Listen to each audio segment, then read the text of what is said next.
Hey, welcome back to the show. We're checking out the Marshall DSL100 head today. I've been using the DSL20 on the show for years and we've got some fantastic tones out of it. I think it's a really impressive amp, like for the build, the quality, everything about that. It's just bang for your buck is amazing, but these are really affordable as well for a 100-watt guitar amp, and I just really want to compare and just see what how it compares to the 20 and just see what it really does. But for the gear that I'm using today, I've just got my Dean Vengeance V and I absolutely love this guitar. It just feels absolutely amazing to play and it sounds really good and super impressive instruments, stainless steel frets. I have swapped out the original pickups though from the Fishman Fluence Moderns, the actives that were in it. I'm just more of a fan of like the passive style pickups, and these are the Duncan Thrash Factors, and they just seem to be going really well with this guitar so far, but I can't stop playing it. Anyway, that's just going into my pedal board. I don't really intend to use all the pedals today with the amp. I just want to see what the amp can do primarily, but maybe just putting an overdrive in front of it or a little bit of EQ through the effects loop. We'll just see how it goes. I'm not going to be running the Fortin Zool noise gate at all through this. I want you guys to really hear just the static noise of the amp, the noise of the amp when we've got loads of distortion going on. Just give you an honest feel of how this amp actually is. From the amp though, we're going into the 2 notes Torpedo Captor X, where it's absorbing the entire load from the amp. We're not actually going into any speakers in the room today. It's just giving us a virtual cabinet, which is actually the Dave Mustaine 412 with vintage 30s inside of it. I've got a SM57 pushed up to it in the software, and that's going straight into my audio interface and being recorded in Logic in a mono guitar signal. So it's just really raw, and what you hear is what you get, and this is the basic amp. The layout of the amp's a little bit different than that of the 20, what we're used to. This essentially just has the 2 different channels, the green and the red channel, but each channel has its own sort of gain 1, gain 2. With the clean, you've got a clean and a crunch mode hitting the button, and with the red channel you've got the lead 1 and lead 2. So essentially it's like a 4-channel amp. You've got 2 separate reverb dials that are digital reverb for each of the channels respectively, and then it just goes into the standard resonance, presence. You've got the tone shift, which is the same as the 20. I was never a big fan of the tone shift on these. I just like Marshalls to have a nice big sort of mid presence to them. I don't like them scooped at all. The standard bass, middle, treble, and then it just goes into the gains and the volumes for each of the respective channels after that. And really it's very basic guitar amp. We'll just start with the cleans. Not much of a clean guy, but here it is.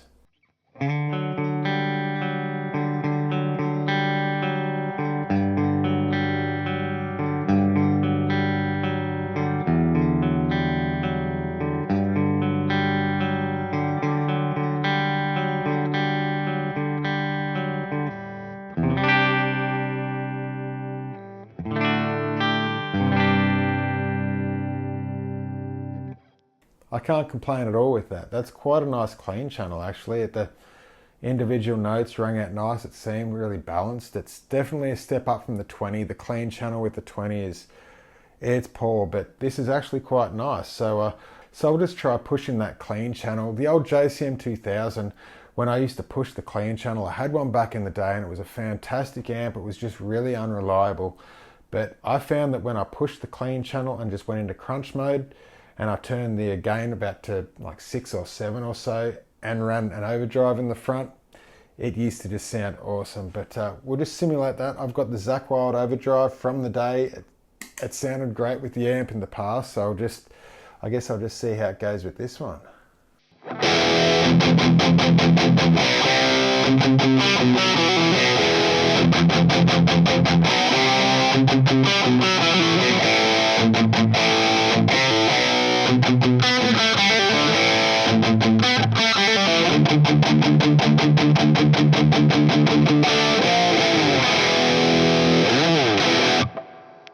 And that's a cool foundation channel just for like adding overdrive, or an overdrive that's really thick, because there's not a lot of gain going on here. If I turn that overdrive off,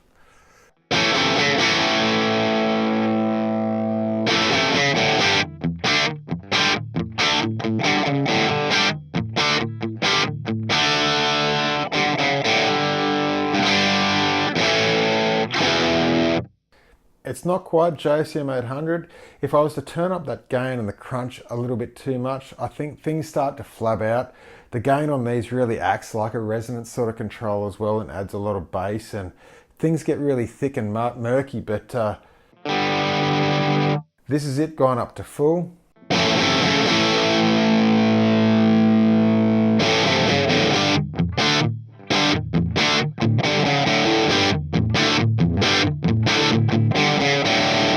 And if we add OD to that, I think things just get a little bit too much.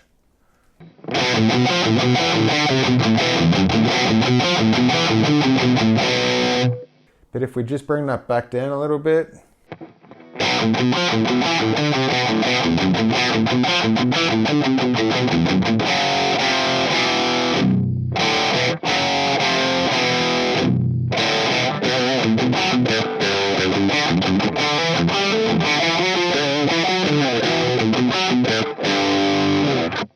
And you can see that's really usable. I think all the frequencies are where they should be. It's pretty balanced. It's not, in my ears, it's not too boomy or it's not too trebly. It's not too cutting. I think it's just right for tweaking, and you could dial in loads of tones. But I want to check out the red channels now. I really liked the OD1. I used to find it was really sort of punchy and articulate, and you could dial it in really nicely. But I'll just turn off the OD. I've got the ultra gain, I've turned it up to about 3, so I've got a fair bit going on. These are both digital reverbs, if I didn't say before. There's no springs or reverb tanks in this. And I think it's actually like a really nice reverb. Gain right at noon, OD1.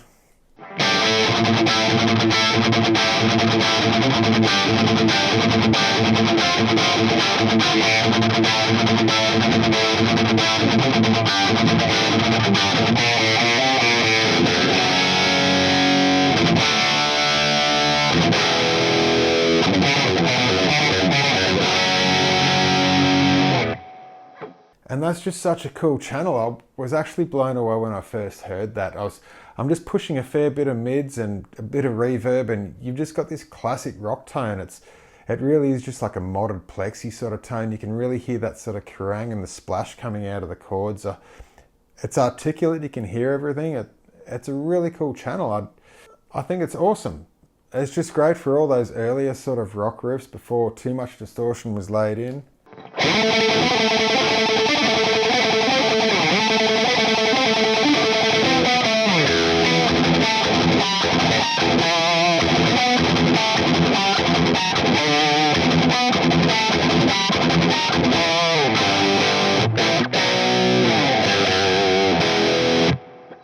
I just think that's a really cool foundation channel. It's got some great sort of dynamics for the early rock riffs.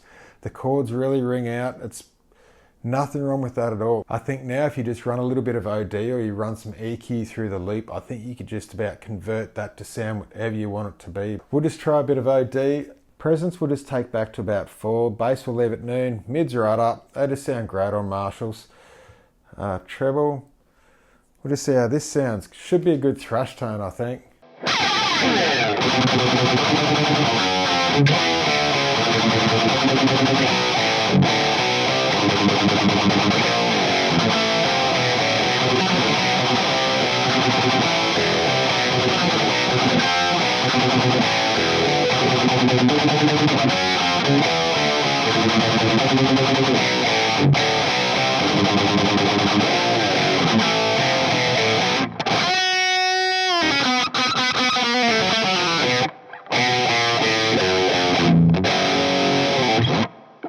That is unreal. I think just working with that, you could get anything.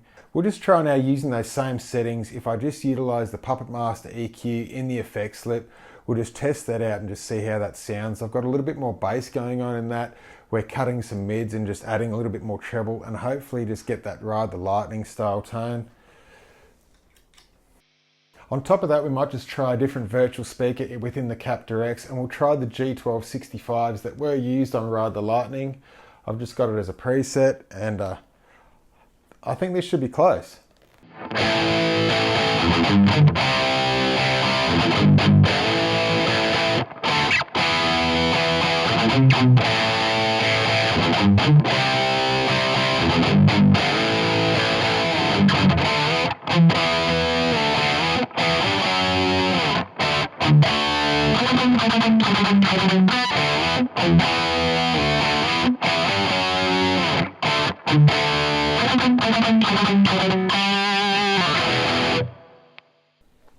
Enough said, that's cool. Like, that's a really good channel. We'll have loads of fun dialing this in, I'm sure. It's got a great sort of power amp. I can really feel it pushing. It's like got a lot of power behind it and really articulate. I just like that. I think it's just great for all those classic thrush tones that we have been chasing. So now we'll just move to the lead 2 channel. I never liked this with the JCM 2000. I just found it was just so saturated, so compressed. The amp lost a lot of its sort of articulate dynamic. It just really lost a lot of its personality. So we'll just see how this one goes. The OD is off. Yeah, and that's how I remember it. It wasn't nice, but what I didn't do back then was really just turn the gain down, and we'll just see if it cleans up. Might work well with an OD. Right now it's at 12 o'clock. We'll just move it to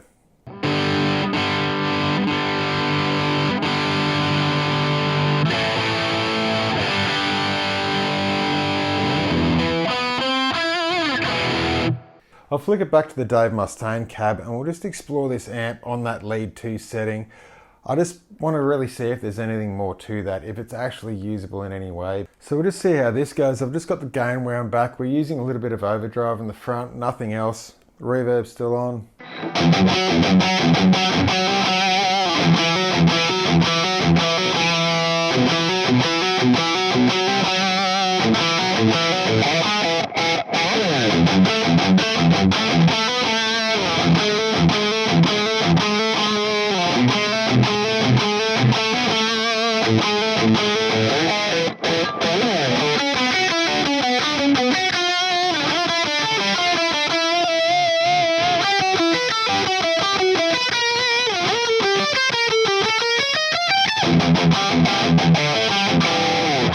We'll just flick back over to lead 1. Just turn up the gain to 12.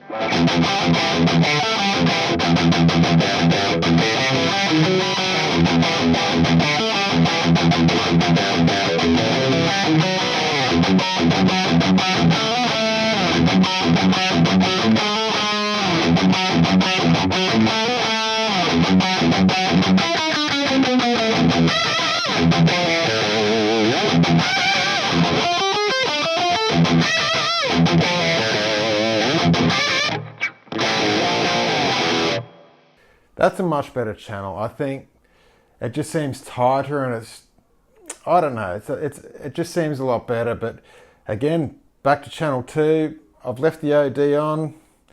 I think if we try and use its strengths, we'll just dial in like a, I don't know, Gary Holt Fabulous Disaster. A little bit over the top with bass, bit more resonance. Leave the mids there. Bring up the trebles a bit. With the Fulton Zool in front.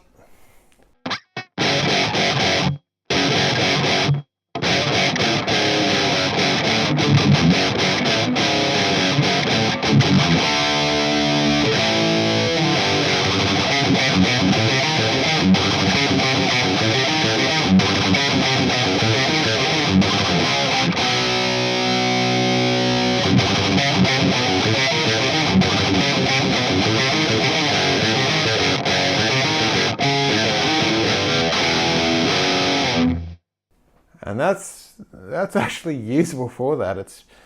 I think you just got to work out the amp's strengths and weaknesses, work around it. That's just an overdrive in front of this amp, and you've got a pretty heavy Gary Holt style tone. And that's awesome. I think it's a really fun amp to play around with. I think we're going to get a lot of tone out of this in coming videos. I think it's just really good. I think compare it to the 20, they've both got great tone. A lot of thought went into both, but I think this just has a little bit more of an edge over the top. There's just a bit more push to it. It just seems to really hit hard, and it's got that more of like that plexi sort of vibe about it, the way that it just hits. It's really cool, a lot of fun. It's better than I ever thought it'd be, to be honest. Look, I really hope you enjoyed the video, guys. This is the Marshall DSL100, the Vietnamese version, the affordable one, and it's killer. So, ciao.